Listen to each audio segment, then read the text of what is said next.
आसाराम बापू की अभी तबीयत खराब थी, तो आप आए थे मीडिया के सामने, बताए कि उनकी तबीयत खराब है। तो अब क्या स्थिति है और होली का टाइम भी आ गया है। देखिए, वो निश्चित तौर पर सबको पता बहुत वृद्ध हैं और बहुत जमाने से जेल में हैं। इतिहास में भारत के इतना वृद्ध व्यक्ति, आप संत छोड़ दीजिए, आशाराम बापू एक महान संत हैं। हिंदू धर्म के लिए उन्होंने बहुत काम किए, ईसाई मशीनरियों के खिलाफ उन्होंने काम किए। जब गरीब हिंदू परिवार ईसाई मिशनरियों के लालच में आकर अपना धर्म परिवर्तन कर रहे थे, तब उसके लिए आशाराम बापू जी ने बहुत संघर्ष किया और आज उसी की सजा भुगत रहे हो। ये केस भी उसी का परिणति है, उसकी सजा भुगत रहे। और तो वृद्ध संत हैं और बीमार हैं और bail is rule, jail is absolute. ये बात कहां चलेगी? जेल में रहना आवश्यक है कि बेल आवश्यक है? बेल आवश्यक है, बेल होनी चाहिए।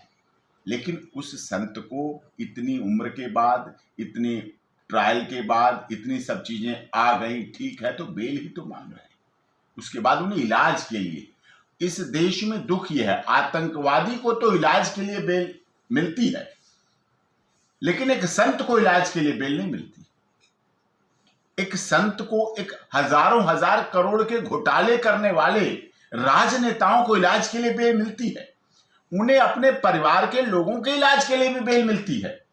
लेकिन संत आशाराम बापू को अपने इलाज के लिए भी बेल अदालतें नहीं दे रही।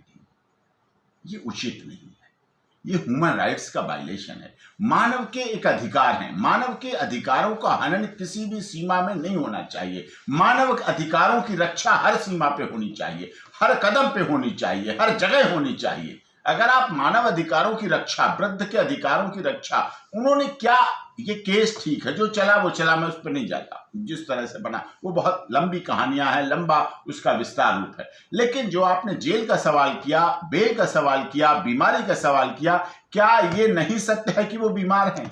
क्या ये नहीं सत्य है इस उम्र पर उन्हें बीमारियां सब बुजुर्गों को होती हैं, वृद्धों को होती हैं?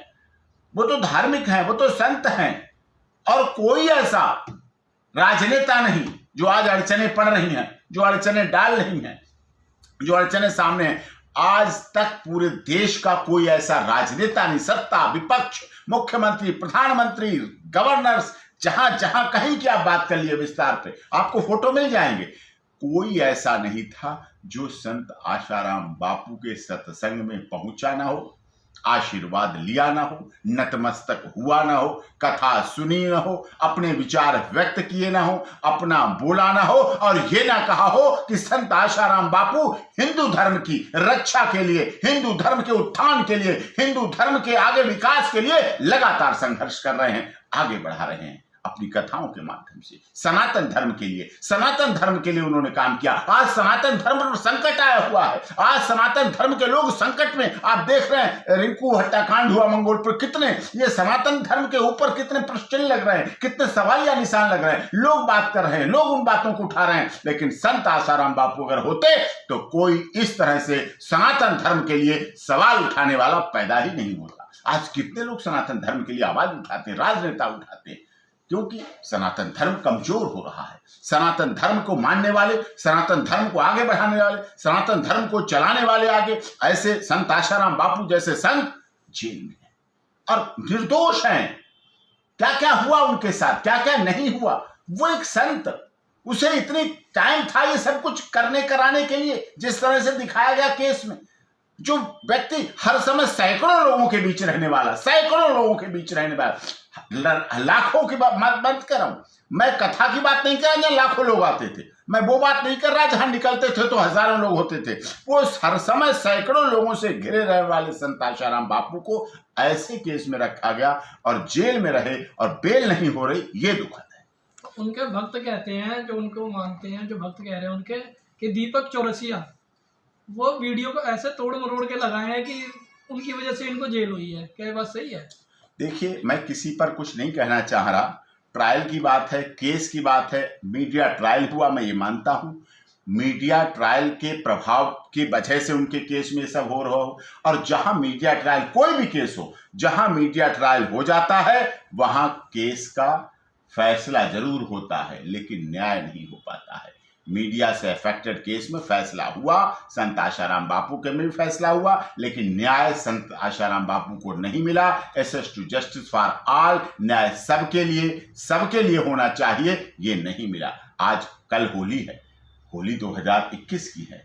संत आशाराम बापू होते थे, खेलों किस तरह से होली मनवाते थे, होली में लोगों को गिले शिकवे मिटाने का काम करते थे, होली में लोगों को जोड़ने का काम करते थे। उनको होली का संदेश, ब्रह्मचर्य का संदेश, माता पिता की पूजा का संदेश, माता पिता दिवस मनाने का संदेश, ये उनका इतिहास में अमर रहेगा। जो उन्होंने प्रकल्प शुरू किए, जो समाज को जोड़ने के लिए आशाराम बापू ने प्रकल्प शुरू किए, वो इतिहास में, भारत के इतिहास में, विश्व के इतिहास में अजर रहेंगे, अमर रहेंगे। आप उन्हें बेल दें नहीं दें, लेकिन संत आशाराम बापू के सिद्धांत, उनकी शिक्षा, उनका संदेश, उनके विचार, उनकी भावनाएं, उनकी हिंदुत्व के लिए समर्पण, उनका भारत के लोगों के लिए समर्पण, उनका गरीब, दलित, शोषित, पीड़ित, मजदूर, मजलूम के लिए समर्पण, उनके लिए भाव, श्रद्धा सदैव बनी रहेगी।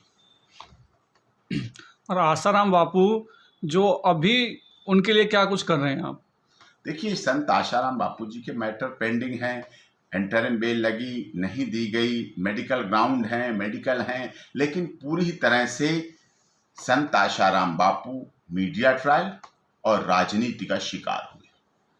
जहां पर मीडिया आ जाती है, वहां पर केस में राजनीति होने लगती है, और जब राजनीति और मीडिया दोनों जुड़ जाते हैं, संत आशाराम बापू के खिलाफ कोई पब्लिक सेंटीमेंट्स नहीं है। लोगों की भावना संत आशाराम बापू के लिए अच्छी थी, अच्छी है और अच्छी रहेगी। उनके प्रति लोगों का भाव अच्छा रहा है, लेकिन कानूनी में, कोर्ट में क्या कर सकती है पब्लिक सेंटीमेंट्स, क्या भावना कर सकती है, ये तो माननीय न्यायाधीशों को देखना है, उनके तथ्यों को देखना है, उनकी उम्र को देखना है, उनकी बीमारी को देखना है, उनके इस केस से पहले के कार्यों को देखना है। जब आप बेल में क्रिमिनल एंटीसीडेंट देखते हैं, जब बेल और केस में आपराधिक रिकॉर्ड देखते हैं कि इसका आपराधिक रिकॉर्ड क्या रहा, कैसा रहा, कहाँ रहा, जब आप उसके आधार पर डिसाइड करते हैं, तो संत आशाराम बापू का पिछला अच्छा रिकॉर्ड, पिछली अच्छी भलाई के काम, मानवता भलाई के काम, मानव के लिए काम, हिंदू सभ्यता संस्कृति को बचाने के लिए काम, हिंदुत्व की रक्षा के लिए काम, हिंदुत्व को पालने पोसने के लिए जो काम किया,